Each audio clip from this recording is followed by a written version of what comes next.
Welcome, my dear students. Today we will start our next lesson, force and the laws of motion. Force and the laws of motion.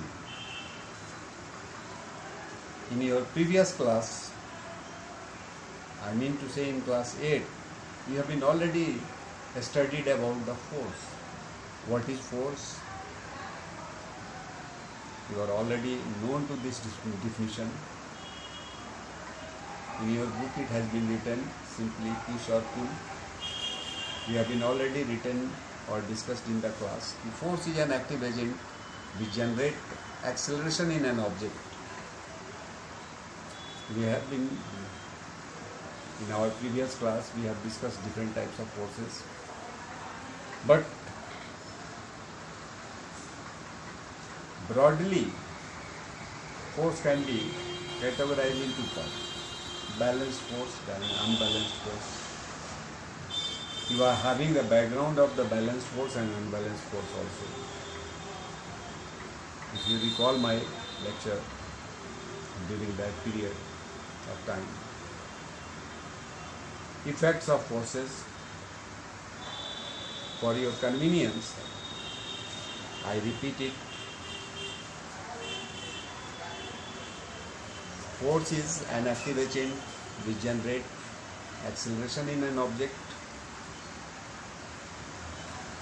Force is defined by, symbolized by F.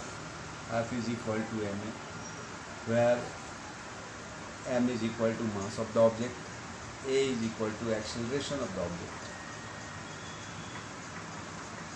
SI unit of force is kg meter per second square or Newton. What are the effects of force?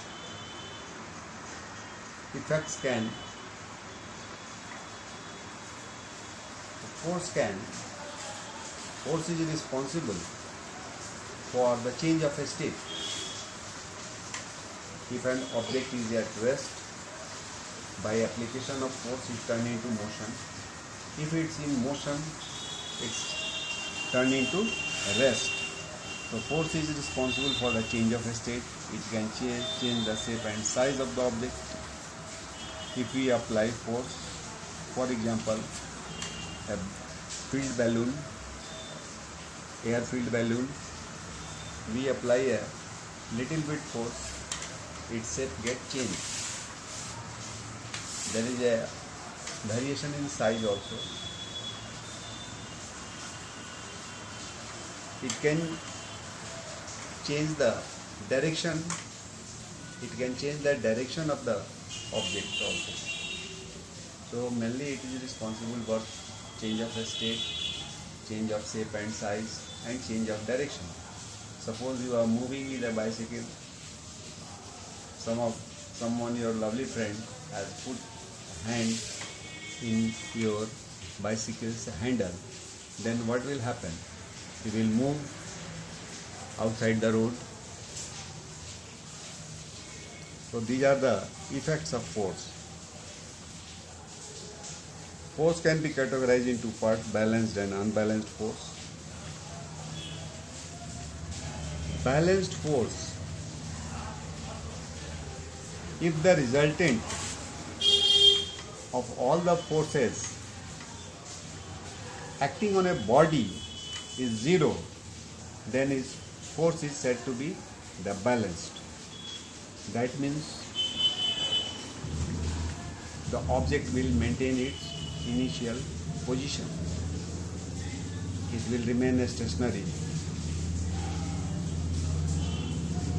For example, suppose if you are sitting at a place, someone is applying 50 Newton force in your left side and 50 Newton force in your right side, then the resultant force will be zero because their direction is opposite. So plus 50 Newton and minus 50 Newton, it's become 0. The net force on your body is 0. That's why you will maintain your position, you will not move. So this is the example of two forces. If a lot of forces or many forces acting on body and their resultant, any algebraic sum is 0, then force is said to be the balanced. In case of balanced force, the body continued to remain a stationary position.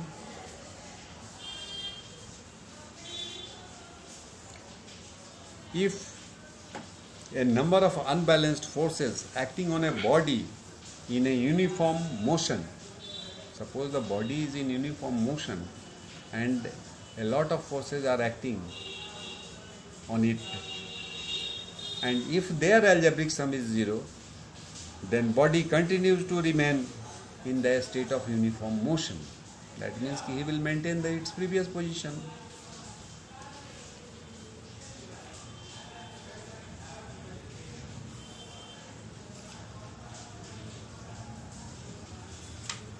Unbalanced forces.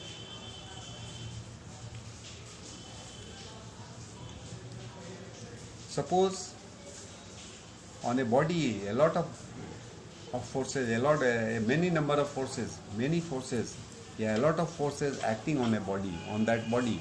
If the resultant of all the forces acting on the body is not 0, then force is said to be unbalanced.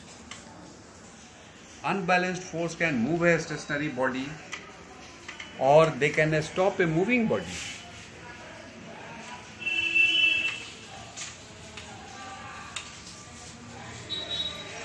To move a stationary object, we push with a force greater than the opposite forces acting in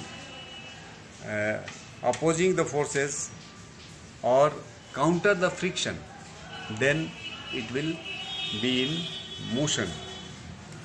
To move a stationary object, we have to push it with the force greater than the opposing force of friction or any opposite applied force. Then it will move in the direction of greater force applied.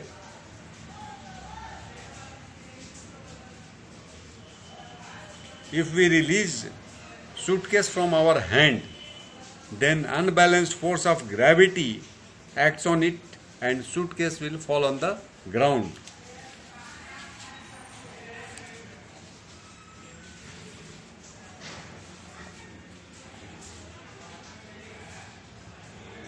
Now we will discuss Newton's laws of motion. Newton has given 3 laws to describe the motion of the bodies. These laws are known as Newton's laws of motion.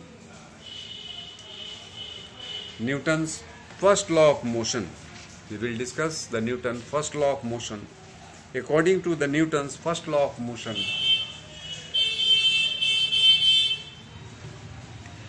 if a body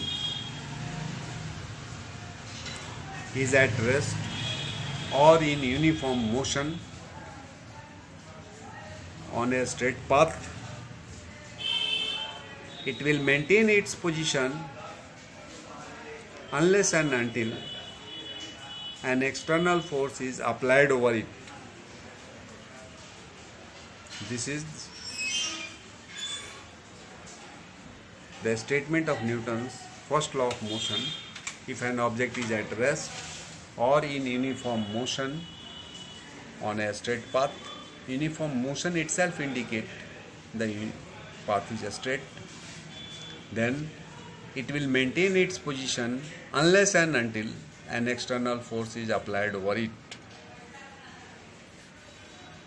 For example, if you are sitting in a bus at rest position, suddenly the bus driver start the bus.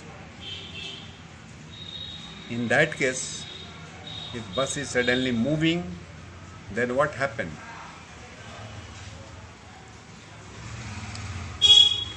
our upper portion of the body move backward. This is due to the Newton's first law of motion. Because initially the bus was at rest, your body was also at rest. It's maintaining the inertia of rest. If suddenly it starts, then lower portion of your body comes in a state of motion, but upper portion remain still in inertia of rest. That's why you move backward. Now this law is the Newton's first law of motion, is also known as the law of inertia. First of all, we will define what inertia is. Inertia is a fundamental property of any matter by which any object resists the change of a state is known as inertia. Inertia is a fundamental characteristic of any matter. By virtue of it, it resists the change of a state. Inertia is measured through the mass of the object. Higher the mass, higher the inertia. Inertia is of three kinds. Inertia of rest. Second, inertia of motion. And third, inertia of direction.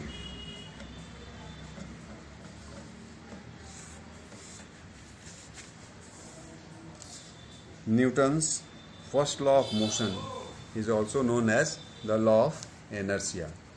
Tomorrow we will discuss about the momentum and second law of motion. Newton's first law is qualitative definition of force. Tomorrow we will discuss the quantitative definition of force, which established by the Newton's second law of motion. Okay, thank you.